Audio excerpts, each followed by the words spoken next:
इस कार्यक्रम के पुण्यार्चक हैं।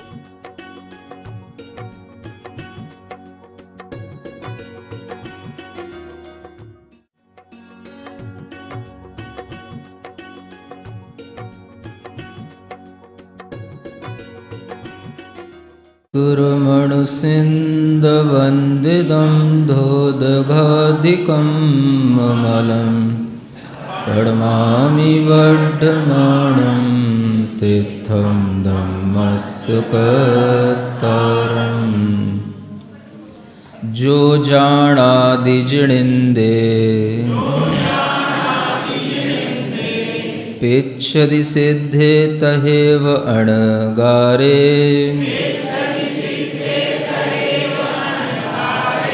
जीवेव साडुकंपा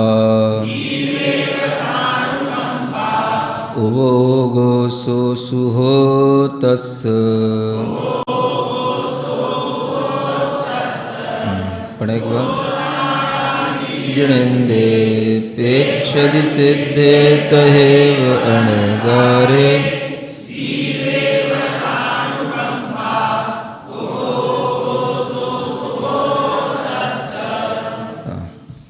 जो माने जो व्यक्ति जानादि माने जानता है, जिणिंदे यानी जिनेन्द्र भगवान को, पेच्छदि माने देखता है, सिद्धे यानी सिद्धों को, तहेव या उसी प्रकार से, अणगारे यानी अनगारों को।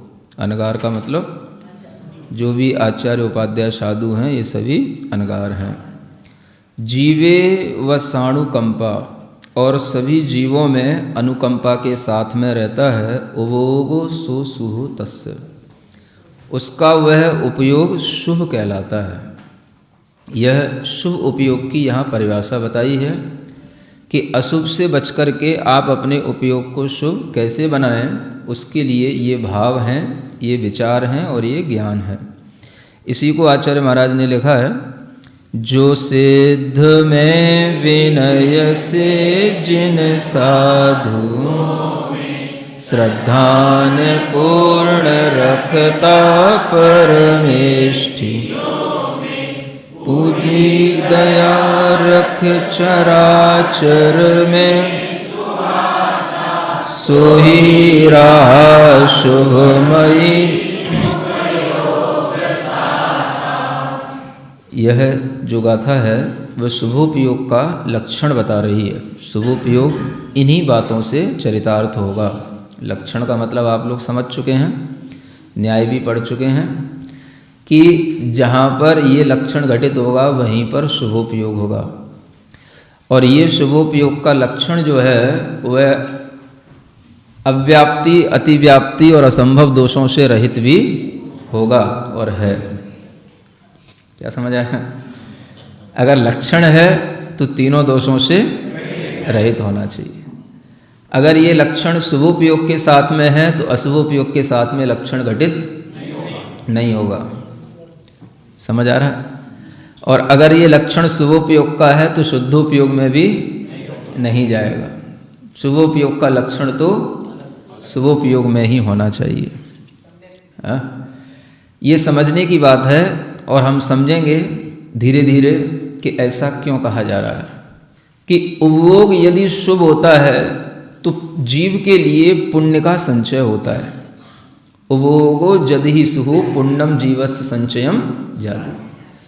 उपयोग यदि शुभ है तो जीव के लिए पुण्य का संचय होगा, और वह पुण्य का संचय जीव के लिए क्या करेगा ये अलग बात है, लेकिन पुण्य का संचय किस कारणों से होगा तो वो कारण यही होंगे। जो जानादि जिणिंदे, जो जिनेन्द्र भगवान को जानते हैं, जानता है। जानने का मतलब सभी तो जानते हैं जिनेन्द्र भगवान को। जिनेन्द्र भगवान है।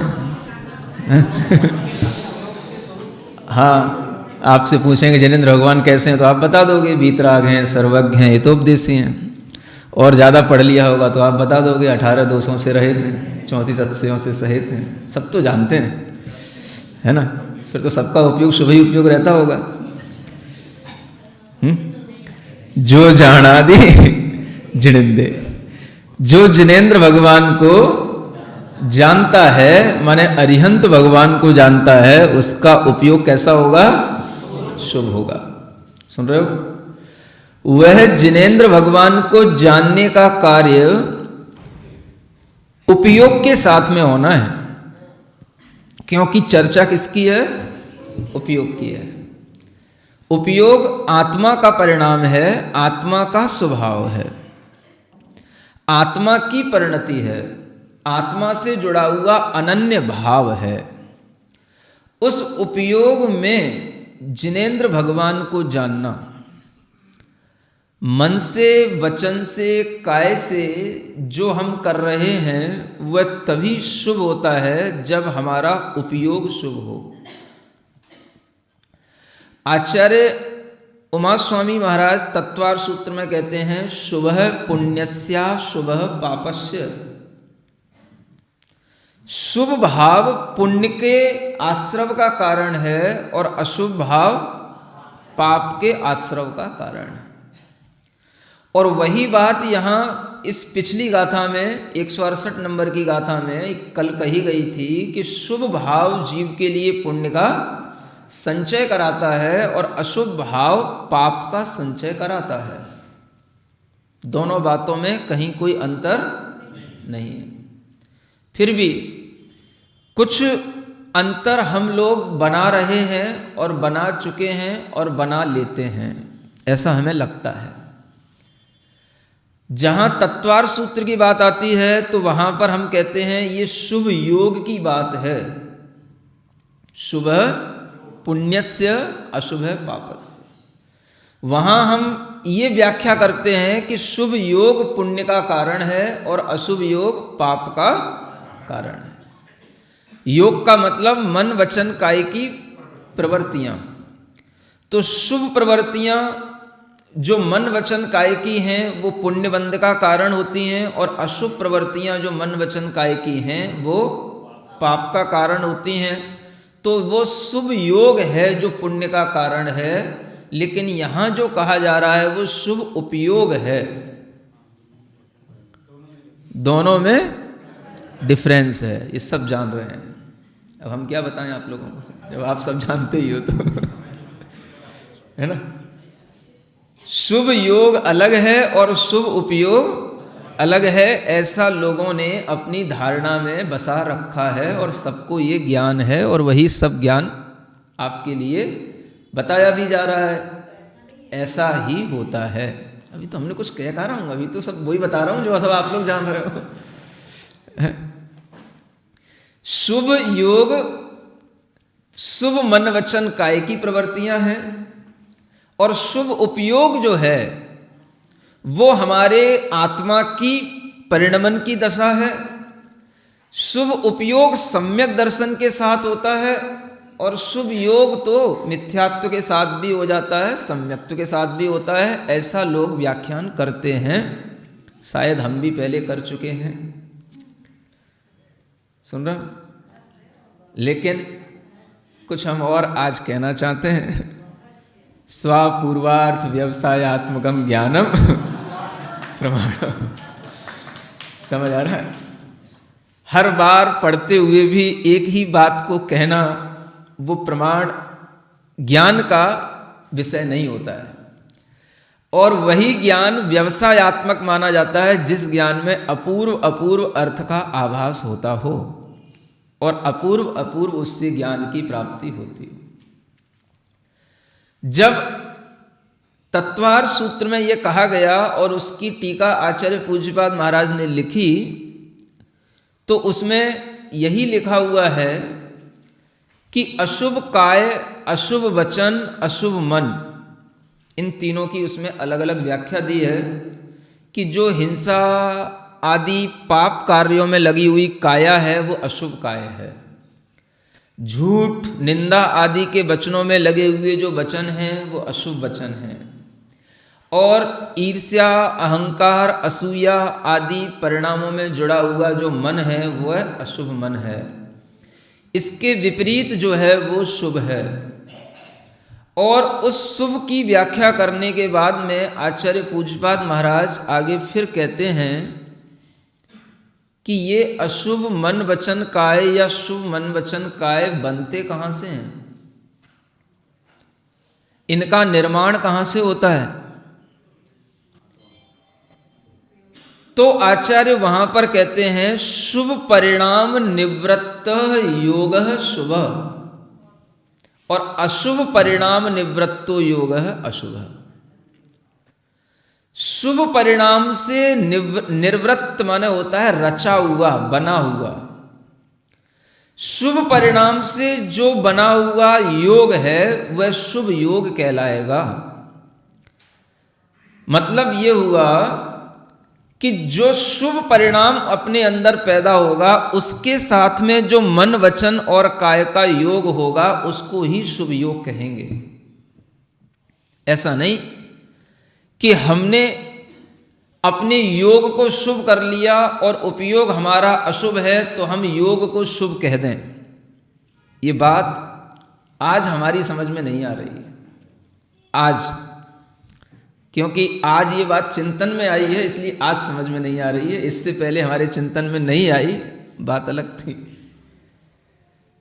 आचार्य पूज्यपाद महाराज भी सिद्धांत में वही कह रहे हैं, शुभ परिणामों से बना हुआ योग शुभ है, अशुभ परिणामों से निवृत्त योग अशुभ है। शुभ योग पुण्य बंध का कारण है, अशुभ योग पाप बंध का कारण है। और वही बात यहां पर आचार्य कुंदकुंद देव कह रहे हैं, हमें इसमें कहीं कोई डिफरेंस नहीं समझ आ रहा है। शुभ योग जीव के लिए पुण्य का संचय कराता है और अशुभ योग जीव के लिए पाप का संचय कराता है। शुभ उपयोग जो कहा जा रहा है यहां पर, उसी को आचार्य पूज्यपाद वहां शुभ परिणाम कह रहे हैं, क्योंकि उपयोग क्या है, परिणाम है। परिणाम कहां होता है, तो वह आत्मा का चैतन्य भाव है, चैतन्यानुविधायी परिणाम है, उपयोग है। चैतन्य का वह अनुविधायी परिणाम, चैतन्य का ही विधान करने वाला, उसी से मिला हुआ जो आत्मा का परिणाम है वही उपयोग कहलाता है। तो उपयोग को शुभ होने पर ही मन वचन काय के योग शुभ होंगे, ऐसा आचार्य पूज्यपाद महाराज का कहना है और वही आचार्य कुंदकुंद देव का कहना है। उपयोग शुभ होगा तो पुण्य का संचय होगा।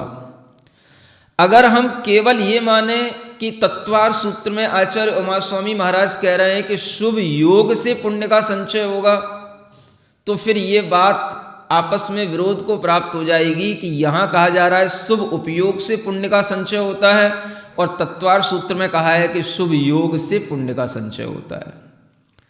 और शुभ योग तो किसी के लिए भी हो सकता है और शुभ उपयोग है वह किसी अलग कंडीशन में ही होता है।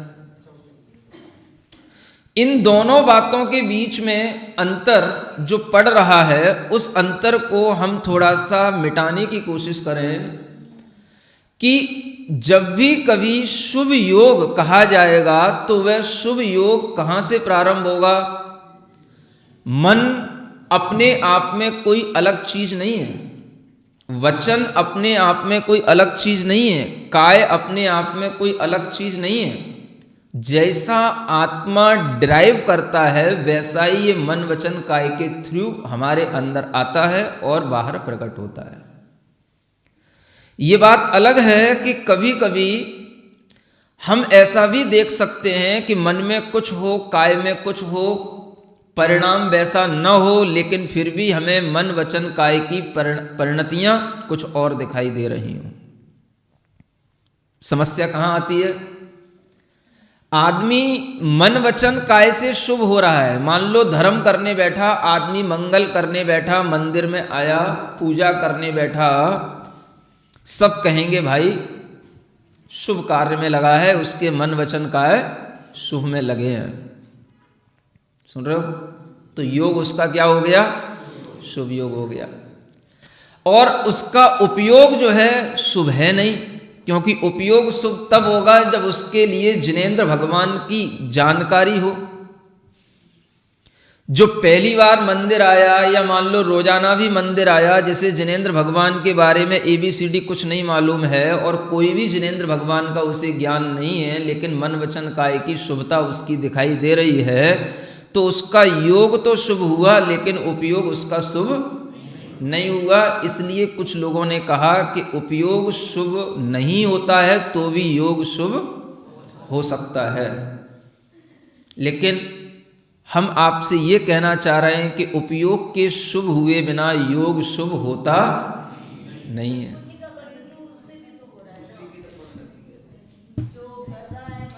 समझने की कोशिश करो, धीरे धीरे समझते हैं, अभी 1 घंटा है। उपयोग शुभ हुए बिना योग को हम शुभ कह नहीं सकते, क्योंकि आचार्य पूज्यपाद महाराज के ये वाक्य भी हमें ध्यान में रखना है। शुभ परिणाम निवर्तितः योग है शुभ। शुभ परिणाम से बने हुए योग शुभ हैं। तो शुभ परिणाम क्या है?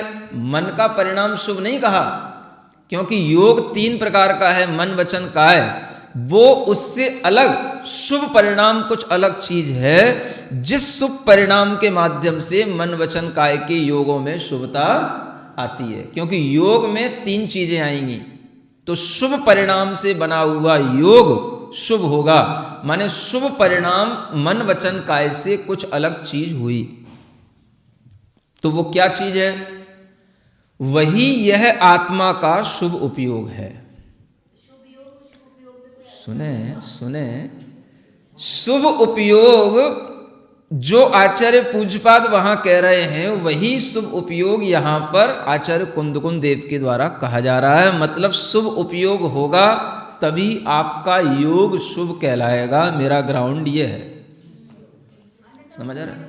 हाँ, अन्यथा वो मन वचन काय की प्रवृत्तियां किसी भी रूप में हो सकती हैं, लेकिन आपके अंतरंग का उपयोग शुभ नहीं है, तो उसके लिए शुभ हम कह नहीं सकते हैं अध्यात्म और सिद्धांत की दृष्टि से।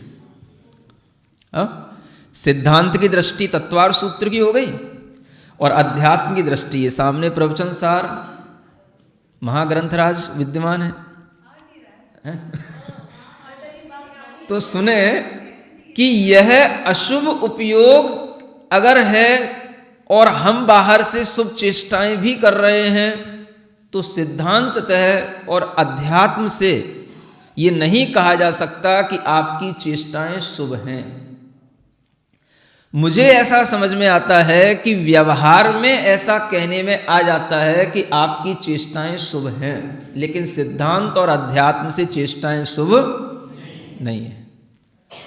अशुभ उपयोग है आपके अंतरंग में मिथ्यात्व चल रहा है, आपके अंतरंग में कसाई की तीव्रता चल रही है, आपको जिनेंद्र भगवान, सिद्ध भगवान, अनगारों का कोई ज्ञान नहीं है, आप फिर भी बैठे हैं, पीले कपड़े पहने हैं, सफेद वस्त्र पहने हैं, अष्टमंगल द्रव्य सामने रखे हैं, जिनायतन में बैठे हैं, जिन गुरु के सामने बैठे हैं, आप बिल्कुल वंदना की मुद्रा में बैठे हैं, आपके लिए सब दिखाई दे रहा है भैया, इससे बढ़कर के पुजारी और धर्मात्मा कोई। ये सब क्या है? बाहर का दिखने वाला व्यवहार है। हमारी काया शुभ है, मन भी हमारा शुभ है, मंगल स्थान पर बैठा है, वचनों से पूजा के उच्चारण हो रहे हैं, सब शुभ है, लेकिन फिर भी उसे हम शुभ योग सिद्धांततः नहीं कह सकते। क्यों नहीं कह सकते? क्योंकि उपयोग में अभी शुभता नहीं आई। ये इतनी सरल चीज नहीं है कि जिनेंद्र भगवान को जानने से शुभ उपयोग हो जाता है। अगर इतनी जल्दी शुभ उपयोग हो जाता तो फिर कब का सम्यक दर्शन हो चुक करके और कब का उपयोग सबका शुभ ही बना रहता। जो जानादि जड़िंदे, जो जिनेंद्र भगवान को जानता है वो शुभोपयोगी है। और इन्हीं ग्रंथों की टीकाओं में लिखा गया है, खुद आचार्यों के माध्यम से बताया गया है कि शुभोपयोग सम्यक्त्व के साथ ही होता है। जहाँ सम्यक दर्शन शुरू होगा वहीं से शुभोपयोग होता है। उससे पहले के पहले दूसरे तीनों गुण स्थानों में अशुभोपयोग होता है, चौथे गुण स्थान से शुभोपयोग प्रारंभ होता है। इसमें सब आचार्य एक मत हैं। तो सोचने की बात है कि केवल जिनेंद्र भगवान को जान लेने से हमारा उपयोग शुभ कैसे हो सकता है। अगर हम आपको ये पढ़ा दें, चले भी जाएं हम पढ़ा करके, तो आपके मन में प्रश्न तो बार बार ये उठेगा ही कि केवल जिनेंद्र भगवान को जानने से शुभ उपयोग हो गया, केवल जिनेंद्र भगवान को जानने से सम्यक तो हो गया। और ऐसा होता तो ये तो हम रोजाना ही कर रहे हैं, रोजाना ही जान रहे हैं, बच्चा बच्चा जान रहा है, हमने सबको पढ़ा रखा है बेटा जिनेंद्र भगवान के 18 दोषों से रहित होते हैं, जिनेंद्र भगवान के 34 अतिशय होते हैं, जिनेंद्र भगवान के अनंत चतुष्टय होते हैं, सबको ही जान रहा है। सभी शुभोपयोगी हो जाएंगे, फिर तो सभी सम्यक दृष्टि हो जाएंगे। अभी तो केवल एक विचार करें कि आखिर ये गाथा क्या कह रही है, हमारे भाव क्या हैं और हमारे भाव इस गाथा के भाव से बिलोंग कर रहे हैं कि नहीं कर रहे हैं। केवल अरिहंत भगवान को जानना, सिद्धों को देखना, अनगारों को जानना, ये उपयोग शुभ बना देता है। तो इतनी सरल सी बात में अभी तक उपयोग शुभ क्यों नहीं बना? और उपयोग शुभ सम्यक दर्शन के बिना हो नहीं सकता, तो इसका मतलब है कि इनको जान लेने से सम्यक दर्शन हो गया। तो इतनी जल्दी फिर सम्यक दर्शन क्यों नहीं हुआ? जानते तो हम जन्म से आ रहे हैं, कुछ तो है। क्या है?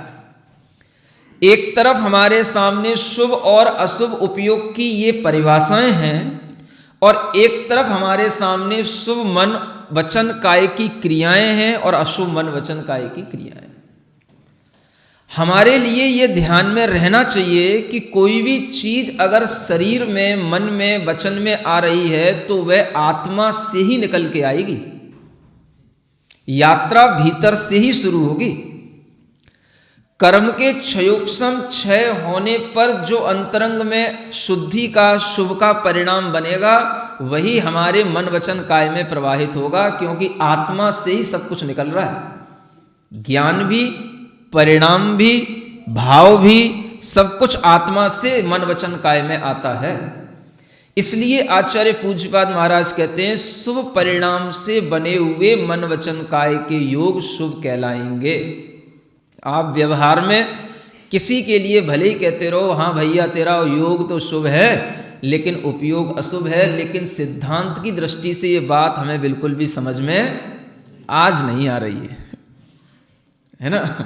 हाँ, ये बात सिद्धांत की दृष्टि से नहीं बैठ रही है, ना आचार्य पूज्यपाद महाराज के इस प्रवचन सार की दृष्टि से समझ में आ रही है। क्योंकि उपयोग अगर शुभ नहीं हुआ तो फिर वह मन वचन काय की क्रिया शुभ हम कह कैसे सकते हैं?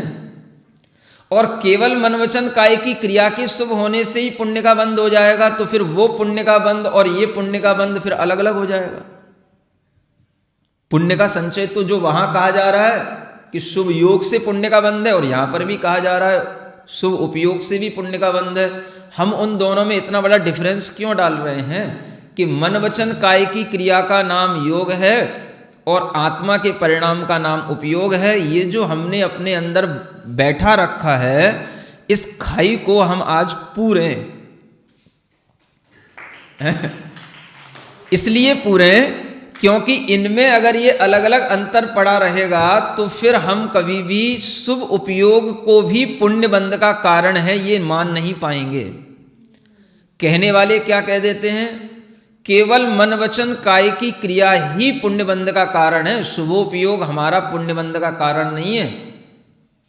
तो वह शुभोपयोग को भी जो है पुण्यबंध का कारण तब मानेंगे जब उन्हें ये लगेगा कि शुभोपयोग के माध्यम से जो मन वचन काय की क्रिया में पुण्य हो रहा है वो सब मिला करके ही पुण्य का संचय कराता है। ये शुभोपयोग अपने आप में आत्मा के अंदर प्राप्त हुआ कसाय की मंदता से प्राप्त होने वाला उपयोग है, जिसमें कसायों की अति मंदता आ जाती है और मिथ्यात्व का अभाव हो चुका होता है, तब ये शुभोपयोग प्राप्त होता है। तो जब कोई व्यक्ति शुभ मन वचन काय की क्रिया करते हुए दिखे तो एकांत रूप से ये मत समझना कि इसका योग शुभ है। क्या कहा जा रहा है? ये व्यवहार में कहने की बात हो सकती है। व्यवहार में जैसे कोई व्यक्ति अच्छा करता है तो हम उसे अच्छा कह देते हैं, लेकिन उसका मन क्या कह रहा है ये वो ही जानता है।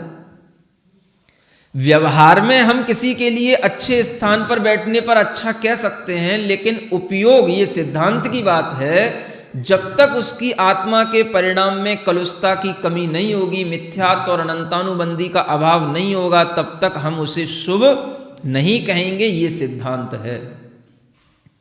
तो सिद्धांत में और हमारी व्यवहारिकता में एक बहुत बड़ा अंतर है, और उस अंतर को हमने अलग अलग बना रखा है। अगर हम इस अंतर को एकांत रूप से ऐसे ही जानते रहेंगे कि ये अलग ही अलग है, तो हम कभी भी ये नहीं समझ पाएंगे कि शुभ योग शुभ उपयोग के साथ ही होता है।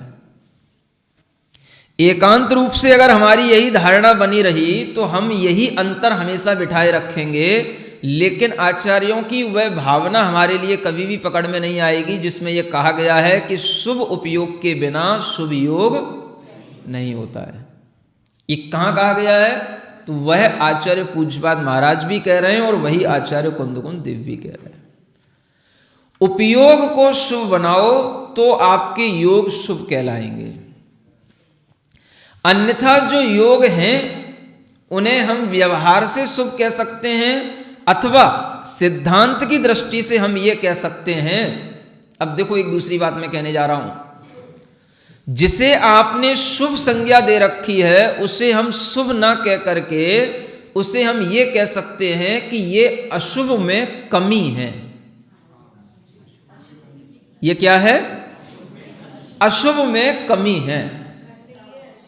अशुभ जो था, जो वह घर पर अशुभ मन वचन काय के साथ में क्रियाएं कर रहा था, वो यहां पर आते ही शुभ नहीं हो गई, अशुभ में परिवर्तन हो गया, अशुभ में कमी आ गई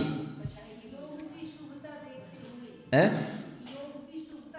सामने का ऑब्जेक्ट शुभ होते हुए जो हमारा ध्येय है वो शुभ होने के कारण से उस पर शुभ का आरोप हो रहा है कि वह शुभ स्थान पर बैठा है। जिनालय में बैठा है तो शुभ हो गया, पूजा के वस्त्र पहने बैठा है तो शुभ हो गया, नहा धो करके आया तो शुभ हो गया, पूजा के वचन बोल रहा है तो शुभ हो गया। ये उस स्थान के माध्यम से उसके ऊपर शुभता आ रही है, लेकिन भीतर से उसकी अभी शुभता नहीं आई है, क्योंकि उपयोग अभी उसका शुभ नहीं है। अशुभता में कमी आई है, इसको हम शुभ कह देते हैं, बात अलग है, लेकिन सिद्धांततः वह अशुभता की कमी ही कहलाएगी, अभी शुभ नहीं हुआ है। शुभ कब होगा? जब वो वास्तव में जिनेंद्र भगवान को जानने लग जाए और सिद्धों को देखने लग जाए। कैसे जाना जाए? एक बार आपसे पहले भी कहा था, जिन अध्यात्म ग्रंथों में जानने का मतलब केवल बुद्धि को प्रयोग में लाना या बुद्धि में रख लेना या बुद्धि से व्याख्यान कर लेना या बुद्धि से व्याख्यान सुन लेना नहीं है। जानने का मतलब, ये हमेशा याद रखो, जानने का मतलब यहां पर वह धारणा है जिसमें हमें जिनेंद्र भगवान हमेशा जानते हुए, माने हमेशा हमें अपनी धारणा में याद होते हुए हमें नजर आए। हमें जिनेंद्र भगवान कहते ही दिखाई देना चाहिए वह विशाल दिगंबर स्वरूप जिसमें 18 दोषों से रहित अनंत चतुष्टय से सहित वह जिनेंद्र भगवान हमारी आंखों के सामने विचरण कर रहे हैं। ऐसा वह जिनेंद्र भगवान का दृश्य हमारे ज्ञान में हमेशा आना चाहिए। उसका नाम है जिनेंद्र भगवान को जानना। समझ आ रहा है? बच्चों की तरह बाल बोध में जैसे पढ़ लिया है और वैसे ही हम आज भी पढ़े हुए हैं और आज भी हम पढ़ा रहे हैं, उसका नाम यहां जानना नहीं है। इस भूल में मत रहना, नहीं तो उपयोग कभी शुभ हो नहीं पाएगा। जिस चीज को हम जान रहे हैं उसको आचार्य अध्यात्म ग्रंथों में कहते हैं कि हम उसको आत्मसात कर रहे हैं। जैसे हम अपने पड़ोसी को जान रहे हैं, जैसे आप हमें जान रहे हैं, ऐसे ही आप अरिहंतों को जाने। जैसे आप मुनि महाराज को देख करके समझ रहे हैं कि ये ऐसे चलते हैं, ऐसे बैठते हैं, ऐसे बोलते हैं, भले ही आपने उन अरिहंतों को, जिनेंद्र को नहीं देखा है, लेकिन आपके ज्ञान में ऐसा आना चाहिए कि मैंने उनको देखा है, मैं साक्षात उनको देख चुका हूं और मैं उनको समो शरण में बैठा हुआ और आकाश में विहार करता हुआ जान रहा हूं। ये जानने का नाम जानना है।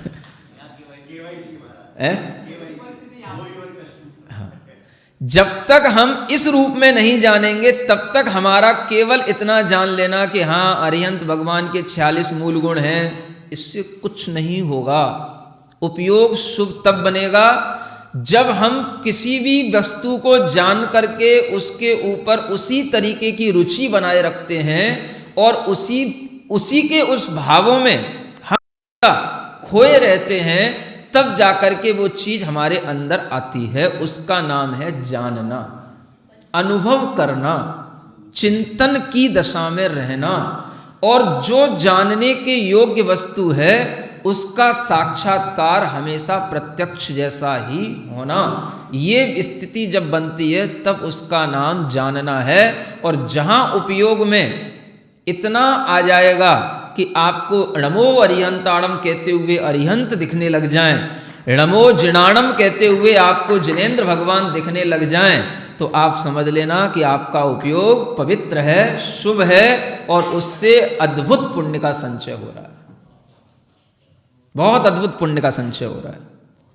वही पुण्य का संचय कराएगा।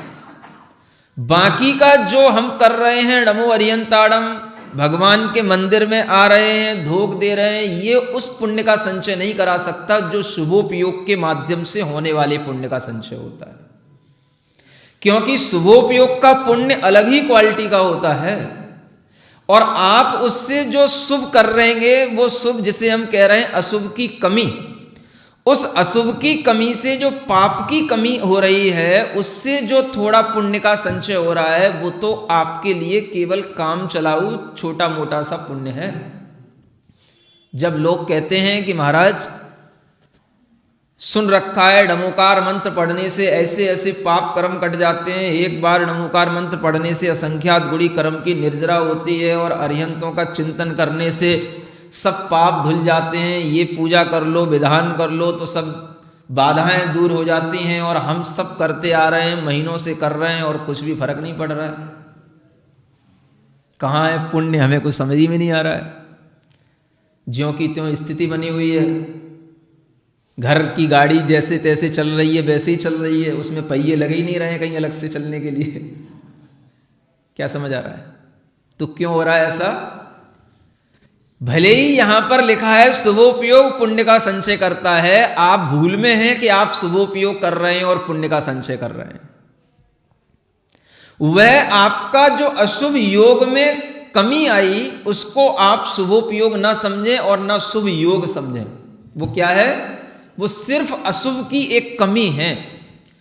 कुछ समय के लिए आपने अपने अशुभ मन वचन काय को परिवर्तित किया, आपने अशुभ में थोड़ी सी कमी लाई और उसके कारण से आपके पाप में कमी आई। वह पाप की कमी अभी इतनी ज्यादा अधिक नहीं हुई कि वो आपको इतने बड़े बड़े पुण्य का फल दे दे, जो शास्त्रों में लिखा हुआ है कि नमोकार मंत्र पढ़ते पढ़ते अंजन चोर सिद्ध हो गए और आप चोर के चोर ही बने हो। साहूकार होते हुए भी चोरी करने का मन बना रहता है, नहीं समझ आ रहा है। और दूसरे चोरों को देख करके भी मन में भाव आ जाता है कि यार चोर तो बहुत बिल्डिंगों पे बिल्डिंग बनाता चला जा रहा है, प्रॉपर्टी पे प्रॉपर्टी खरीदता जा रहा है, और हम साहूकार बने बने एक फ्लैट भी नहीं बना पा रहे। समझ आ रहा है? ये क्यों? तो आपके मन में जो ये परिणाम आ रहा है, ये परिणाम बता रहा है कि आपका अभी योग भी शुभ नहीं है, आपको अभी पाप भी पाप नहीं लग रहा है, उसमें भी गुंजाइश है कि आप पाप को भी अच्छा समझ रहे हो अभी। समझ आ रहा है? और जब तक ये विचार रहेगा, आप मंदिर आओगे, पूजा करोगे, तो आपको ऐसे पुण्य का बंध कैसे हो जाएगा जिसके अतिशय से आपका घर फ्लैट से बदल करके बड़ी कोठी में बदल जाए। है? कैसे होगा? पुण्य का संचय कुछ अलग ही तरीके से होता है, और जो शुभोपयोग के साथ पुण्य का संचय होगा वो आपके जीवन में नियम से आपको आगे बढ़ाने वाला होगा। धर्म में और रुचि पैदा करने वाला होगा, आपके ज्ञान में, चारित्र में और वृद्धि करने वाला होगा। और ऐसा पुण्य का बंध इन्हीं शुभ उपयोग, शुभ परिणामों के माध्यम से होता है, जिन परिणामों में जिनेंद्र भगवान हमेशा विहार करते हुए दिखाई दें। सिद्ध भगवान भले ही सिद्धालय में हो, लेकिन हमें अपने माथे पर दिखाई दें, और अनगार तो हमें हमेशा अपने सामने सामने ही दिखाई दें। समझ आ रहा है? ऐसा जब भाव सामने सामने हो, हम जान रहे हैं, देख रहे हैं। ऐसा नहीं कहना कभी कि अरिहंत भगवान को हम देख नहीं पा रहे हैं, सिद्ध को देख नहीं पा रहे हैं, नहीं तो शुभ उपयोग नहीं रहेगा। देखो इसमें क्या लिखा है, पेक्षति प्रेक्षते, जो सिद्धों को देखता है उसका उपयोग शुभ होगा। देखो आप जानो, आप अगर आपने कहा कि सिद्ध दिखाई नहीं देते हैं, हमें कभी सिद्ध दिखे ही नहीं, शुभोपयोग तो है ही नहीं, शुद्धोपयोग की बात तो अभी बहुत दूर है। सिद्धों के ध्यान में लीन हो जाना, एक में एक हो जाना, ये तो शुद्धोपयोग की बात तो अभी बहुत दूर है। अभी तो शुभोपयोग में ही दिखने लग जाएंगे भगवान। देखो यहां क्या लिख रहे हैं, पेक्षति सिद्धे। जब सिद्ध दिखेंगे तो अरिहंत क्यों नहीं दिखेंगे? नहीं समझ आ रहा है? जो अमूर्तिक होकर के हमें दिखाई दे रहे हैं, तो जो मूर्तिक हैं अरिहंत भगवान, वो तो देखने में भी आएंगे और जानने में भी आएंगे। इसलिए जानना अरिहंत भगवान के साथ लिखा है। मतलब जानने का मतलब उनके बारे में हम सब जानते हैं। बिल्कुल हमें ऐसा नहीं लग रहा है कि हमने उनको कभी देखा नहीं, कि जाना नहीं। उनको हम जानते हैं, बहुत अच्छे तरीके से जानते हैं। बताओ तुम क्या पूछना चाहते हो? बिल्कुल हमारे दिमाग में एक एक चीज है उनकी, हम उनके बारे में बिल्कुल बारीकी से जानते हैं। हमने उनको खूब जान लिया है, खूब उनको विहार करते देखा है, खूब उनको सबो शरण में देखा है, खूब उनकी दिव्य ध्वनि को सुना है। और हम अभी भी जो है उनको ऐसे ही जान रहे हैं कि हम उनके समो शरण में बैठे हैं, हम उनके दर्शन साक्षात कर रहे हैं, ऐसे ही हम उनको जान रहे हैं। ऐसा जब आपके जानने में आएगा तब उपयोग शुभ बनेगा। ऐसा हो सकता है कि ये कहो कि आप ये महाराज आपका चिंतन हो सकता है, आपकी बात हो सकती है, तो मैं ये भी मान लेता हूं ये मेरा ही चिंतन है, मेरी ही बात है। लेकिन अगर आपको इस बात में कोई दम समझ में आ रही हो और गहराई समझ में आ रही हो, तो आप स्वीकार कर लेना। ये मत कहना कि इससे पहले किन्हीं ने ऐसा क्यों नहीं कहा, किन्हीं ने प्रवचन सार के प्रवचनों में इस प्रकार का क्यों नहीं बताया, और इस प्रवचन सार की इतनी टीकाएं और इतनी व्याख्याएं हैं तमाम विद्वानों की, किसी ने ऐसा क्यों नहीं बताई। ये मत कहना, क्योंकि मैं स्वतंत्र हूं कहने के लिए, सोचने के लिए और पढ़ने के लिए। मैं स्वतंत्र हूं, इसलिए मैं अपनी स्वतंत्रता से अपना भाव रख रहा हूं। अगर ये भाव कहीं विरोध को प्राप्त हो या विरुद्ध हो जाए तो आप उसके लिए छोड़ देना, लेकिन मैं कहने में स्वतंत्र हूं इसलिए कह रहा हूं। और ये चिंतन भी इसी व्रतियों के इस सम्मेलन के पुण्य का परिपाक है है ना? हाँ, सामने वालों के निमित्त से ही कई बार बहुत अच्छे अच्छे चिंतन और अपूर्व अर्थों के भाव आते हैं। तो मैं इसी को समझता हूं, है ना? और अगर स्थान की विशेषता हो तो कह सकता हूं कि मॉडल टाउन स्थान की भी विशेषता है कि जिसके माध्यम से कुछ ऐसा भाव जो मैं पहले खुद रखता था, लेकिन आज मेरा भाव परिवर्तित हो रहा है। मैं फिर कह रहा हूं कि मैं पहले यही समझता था जो आप लोग समझते हो, लेकिन अब मैं कह रहा हूं कि नहीं, देखो शुभ उपयोग की ओर दृष्टि डालो। शुभ उपयोग रहेगा तो अपने मन वचन काया सब शुभ होंगे, और उससे जो पुण्य का संचय होगा उससे आपको डरने की जरूरत नहीं है। हाँ, उस पुण्य से डरने की जरूरत नहीं है। हाँ, उसी बिल्कुल शुभोपयोग सम्यक्त्व के साथ हो रहा है। हाँ, बिल्कुल वही पुण्यानुबंधी पुण्य ही है, क्योंकि सम्यक दृष्टि का पुण्य ही पुण्यानुबंधी पुण्य होता है। सातिशय पुण्य वही कहलाता है। ऐसे सातिशय पुण्य की चर्चा इस महान ग्रंथराज में है, जो आचार्य कह रहे हैं कि ये शुभोपयोग है, इसको करो, है ना? अशुभोपयोग को अधर्म कह करके पहले छुड़ाया गया है शुरू की गाथाओं में, और यहाँ शुभोपयोग करने के लिए कहा जा रहा है ये शुभोपयोग है। आखिर ये नहीं करोगे तो क्या करोगे बताओ। आचार्य कुंद देव भी क्या जिनेंद्र भगवान का ध्यान नहीं करते हैं? क्या उनको नहीं जानते हैं? क्या सिद्धों को स्मरण नहीं करते हैं? कि अनगारों का स्मरण नहीं करते? क्या नहीं करते बताओ। अगर आप पुण्य को हे कह रहे हो तो शुभोपयोग हे हो गया, और शुभोपयोग हे हुआ तो उसकी ये सब परिभाषाएं हमारे लिए हे हैं। भगवान के बारे में सोच मत लेना, भगवान माने भूत। सुनो, ये सब लोगों की व्याख्यानों में आ चुका है, इसलिए बता रहा हूं। अरिहंत का चिंतन करना माने भूत का चिंतन करना है। हाँ, ऐसा ऐसा तक लोग कह चुके हैं, समझ आ रहा है। जिनवाणी का जिनवाणी के रूप में चिंतन करना, अब मैं आपसे क्या बोलूं, शब्द बोल नहीं सकता मैं। हाँ, ऐसे शब्दों का लोग उपयोग कर चुके हैं, समझ आ रहा है। अनगार की बात तो छोड़ो, अनगार बनगार तो अब जो भावलिंगी संत तो बस एक बार हुए थे, उसके अलावा कोई दूसरा है ही नहीं, समझ आ रहा है। ऐसा कहकर के शुभोपयोग को इतना हे बना करके इतना गिरा दिया जाता है कि शुद्धोपयोग के अलावा कुछ भी हमें करने योग्य नहीं है। माने अपनी आत्मा राम का चिंतन करो, किसी परमात्मा के चिंतन करने की तुम्हें कोई जरूरत नहीं है। इतने बड़े हो गए हैं लोग पढ़ पढ़ करके ये प्रवचन सार, समझ आ रहा। आप नहीं हुए, बात अलग है, क्योंकि दुनिया में लोग सब सुनते हैं इसलिए सब बताना पड़ता है, और हम दुनिया के हर कुएं का पानी पीते हैं इसलिए हमारे अंदर सब आता है। हाँ, हर जगह का पानी पीना पड़ता है, हर कुएं का पानी पीना पड़ता है, हर घट के लोगों से वास्ता पड़ता है, तो सब कुछ ज्ञान में आता है। तब ये समझ में आता है कि देखो लोगों के दिमाग कितने खराब होते चले जा रहे हैं। आचार्य कुंद देव इसी शुभोपयोग के लिए आगे कहेंगे कि श्रवण दोनों प्रकार के होते हैं, शुभोपयोगी भी होते हैं और शुद्धोपयोगी भी होते हैं। और शुभोपयोग के माध्यम से भी हमारा ये धर्म आगे बढ़ता रहता है।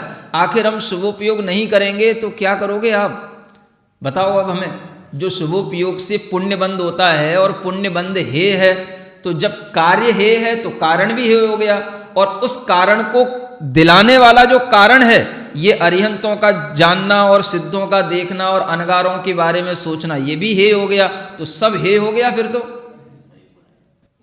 करना क्या है फिर?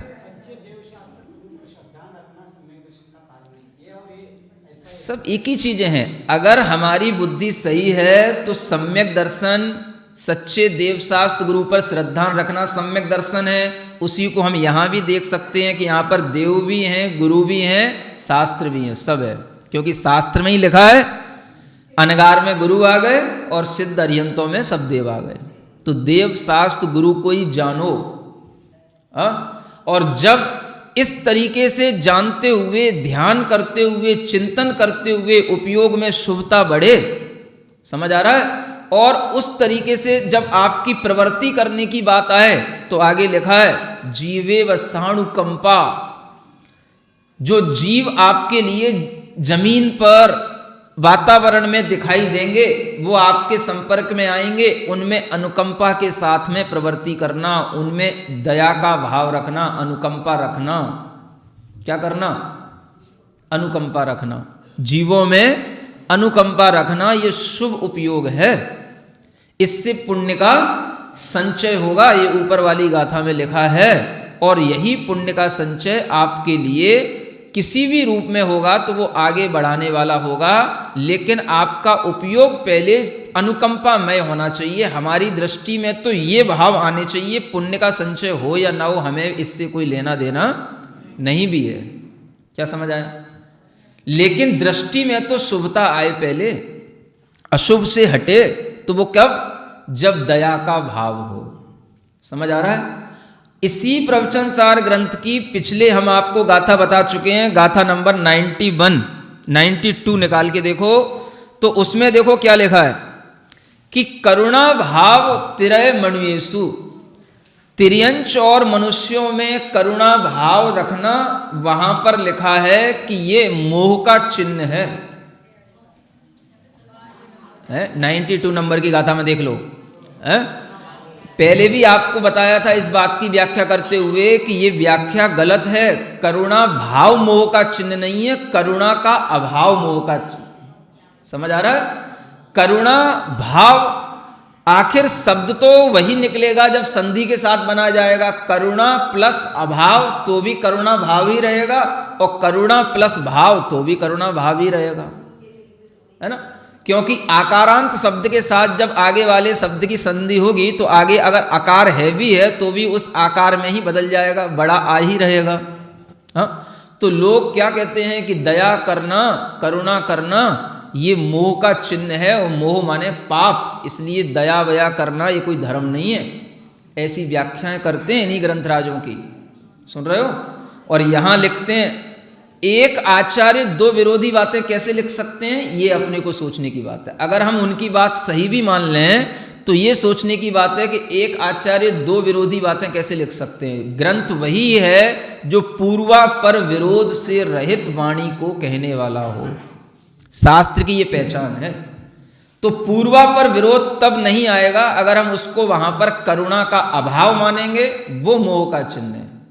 लेकिन करुणा का भाव, ये दया का परिणाम, ये मोह से रहित होकर के ये शुभोपयोग का चिन्ह है। मोह है वो दर्शन मोह है, वो चारित्र मोह है जो हमारे लिए अशुभोपयोग में डालने वाला है, और ये मोह से रहित परिणाम है, ये शुभोपयोग है। तो इसकी तुलना करके हम ये समझने की कोशिश करें कि जीवों में दया भाव का परिणाम मन से नहीं होना चाहिए, वचनों से नहीं होना चाहिए, काया से भी नहीं होना चाहिए, ये परिणाम आत्मा से होना चाहिए।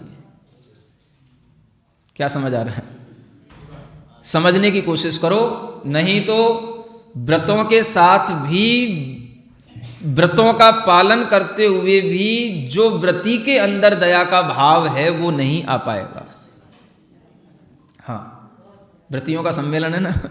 हाँ, मन की दया अलग चीज होती है, वो किसी के देख करके भी बन सकती है। हम कोई भी चेष्टा किसी को दिखाने के लिए भी कर सकते हैं, वचनों में भी दया आ सकती है, लेकिन दया का परिणाम तो आत्मा से उत्पन्न होना चाहिए, आत्मा से। क्या समझ आ रहा है? जैसे बोलते हैं भाई, भीतर से आपने बात जो कही वो भीतर से लग गई, भीतर छू गई, समझ आ रहा है ना, भीतर तक पहुंच गई। ऐसे ही अपने अंदर की दया जो है भीतर से निकलनी चाहिए, भीतर से अपना मन दया से खिल करके बाहर आना चाहिए। सब जीवों के प्रति दया का भाव रखे बिना कभी भी धर्म की शुरुआत होती ही नहीं है। गुण ही है, अनुकंपा गुण है सम्यक दृष्टि का। वह दया का परिणाम में कोई भी कटौती नहीं। दया का भाव सब जीवों के प्रति ऐसा ही जैसा 2 दिन पहले बताया था, आत्मवत् सर्वभूतेषु। हाँ, वहीं से सब शुरू हो रहा है। जब आप अपनी ही आत्मा जैसा सबकी आत्मा समझोगे तो आपके अंदर दया भाव आए बिना रहेगा नहीं। वही शुभ भाव, वही मंगल भाव, उससे जो हमारे लिए लाभ मिलेगा वही हमारे लिए शुभ उपयोग की पहचान है। ये शुभोपयोग लिखने को तो एक गाथा में लिख जाता है, बोलने को एक लाइन में बोलने में आ जाता है, लेकिन आत्मा से शुरू होने वाला ये शुभोपयोग है, क्योंकि उपयोग माने आत्मा। शुभ आत्मा को बनाना है। मन वचन काय तो शुभ हो जाते हैं, उनसे कुछ लाभ नहीं होता है ज्यादा। हाँ, फिर वही बात। आत्मा को ही शुभ बनाने का ध्येय रखना है, और ये दृष्टि रहेगी तो आप सोन्मुख रहेंगे। सोन्मुखतया प्रतिभासनम स्वस्य व्यवसाय, है ना। स्वयं का व्यवसाय, स्व का व्यवसाय करो, माने स्व के ऊपर उन्मुख हो। स्व शुभता शरीर में आने से काम नहीं चल रहा है, वचन में आने से काम नहीं चलेगा। मन में भी आ गई शुभता तो ये भी पराई है, क्योंकि मन भी पराया है, अपना नहीं है, जड़ है। कब मचल जाए, कब क्या कर जाए कुछ नहीं कह सकते हैं। अपना क्या है? अपना तो स्व आत्मा है, उसमें आनी चाहिए शुभता। मैं शुभ हूं, मतलब मैं अपनी आत्मा में शुभ परिणाम धारण किए हुए हूं, इसका मतलब यह होना चाहिए।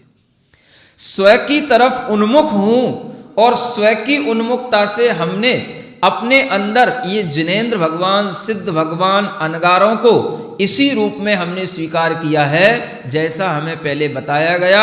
और सब जीवों के प्रति मैं दया भाव से ओतप्रोत हूं। आत्मा के हर एक प्रदेश में दया भाव का ओतप्रोतपना होगा, तब ये शुभ उपयोग से सहित आत्मा आपको 3-4 भवों में ही आपके लिए मुक्ति के लिए कारण बन जाएगी। हाँ, क्या फर्क पड़ता है, शुभ उपयोग से ही मुक्ति मिलेगी। ऐसी शुभता जब आत्मा के प्रदेशों में आने लगे कि उसे जो है सिद्ध भगवान क्या है, विचरण कर रहे हैं। कहाँ कर रहे हैं? हमारी आंखों के सामने कर रहे हैं। बोले दिखाओ कहाँ दिख रहे हैं? अब तुम्हें नहीं दिख रहे तो हम क्या करें, हमें दिख रहे हैं, तुम देख लो।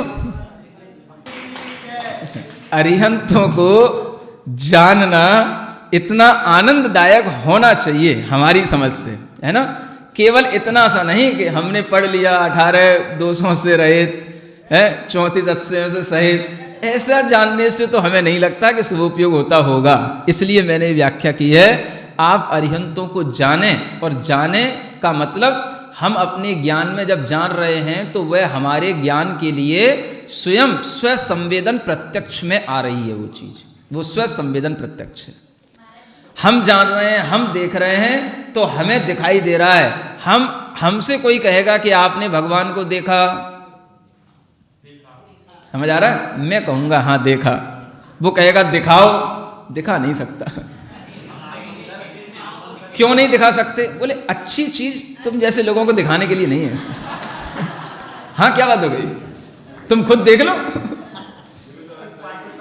हाँ, कोई जरूरी है कि हर चीज जो है हमारे पास है तो दिखाई जाए? आपकी ट्रेजरी में अच्छे अच्छे कीमती हीरे होते हैं, कोई भी आपके घर में चलता फिरता आ जाए और कहे बताओ आपके यहाँ हीरे हैं क्या, आप तो पहले कहने में ही सोचोगे हैं, और आपने कहा हैं तो आप वो कहेगा दिखाओ। जरूरी क्या दिखाना? क्या जरूरी दिखाना?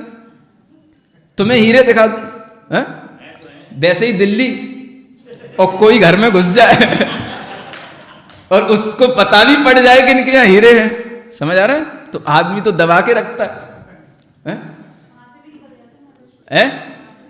हाँ, तो जो कीमती चीज है उसको दिखाना जरूरी नहीं होता है। जो भगवान हमने देखे, हमारे हृदय में हैं, वो हमारे पास हैं। हम आपको दिखाएं जरूरी नहीं है, आप खुद देखने की चेष्टा करो। हम आपको दिखाने की तरकीब बता रहे हैं, हम अपने भगवान नहीं दिखाएंगे, आप अपने भगवान खुद देखो। हाँ, सही बात है कि नहीं? आप खुद देखो, खुद पुरुषार्थ करो। ये जो पद्धति चल रही है, लोग पूछते हैं, एक व्यक्ति ने मेरे से ही पूछा था एक बार, मैं मनासा में था, समझ आ रहा है, कि आपको भगवान दिखे कभी? इंटरव्यू लेने आया तो मैंने कहा भैया, भगवान हम देखने के लिए साधना नहीं करते हैं, हम भगवान बनने के लिए साधना करते हैं। हम भगवान बन के ही भगवान को देखेंगे, पहले से क्या देखना भगवान को, समझ आ रहा है? तो आदमी के दिमाग में यही बसा हुआ है कि कहीं भगवान होते हैं, कुछ करने से भगवान दिखने लग जाते हैं, भक्ति करने से, ऐसा करने से, वैसा करने से। अरे अगर तुझे दिखेंगे तो इस तरह के ज्ञान से दिखेंगे जो ज्ञान यहाँ दिया जा रहा है। ये ज्ञान हमें साक्षात्कार करा रहा है। जिनेंद्र भगवान को जानो, मतलब अच्छे से जानो, भीतर से जानो, स्व संवेदन से जानो, प्रत्यक्ष जानो। सिद्धों को देखो भी, जानो भी, अनगारों को भी जानो भी, देखो भी। समझ आ रहा है? ये जानना देखना जो आत्मा का स्वभाव है, ये इतना निर्मल हो जाए कि उस आत्मा के जानने देखने स्वभाव में ये पंच परमेष्ठी ही हमेशा विचरते नजर आए कि आत्मा किसको जान रहा है, देख रहा है? अरहंत, सिद्ध, आचार्य, उपाध्याय, साधु। किसी से उसके अंदर कोई घृणा का भाव ना रह जाए। समझ आ रहा है? ऐसा वह पंच परमेष्ठी के प्रति जब आसक्त मना हो जाता है और बाहर सब जीवों के प्रति दया भाव से भर जाता है, तो इससे बढ़कर के और क्या धर्म होता है? इसी को तो शुभ धर्म कहते हैं, इसी को मंगलकारी धर्म कहते हैं। इसी के माध्यम से उपयोग शुभ बनता है, इसी को शुभोपयोग कहा गया है। ठीक है ना। तो ये शुभोपयोग है, इसको आप समझें, और इसी शुभोपयोग से जो योग बनेगा वो शुभ योग कहलाएगा। अन्यथा वह योग जो केवल बाहर से शुभ है उसे हम शुभ नहीं कह सकते हैं इन ग्रंथों की व्याख्या के अनुसार।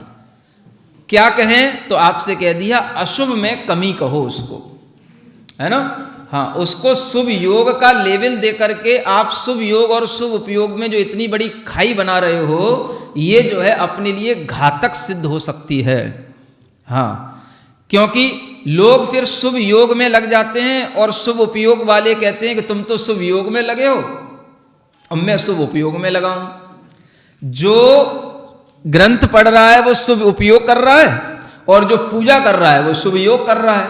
ऐसी खाई पड़ती जा रही है, समझ आ रहा है। ऐसा मत करो, शुभ उपयोग से ही शुभ योग होगा।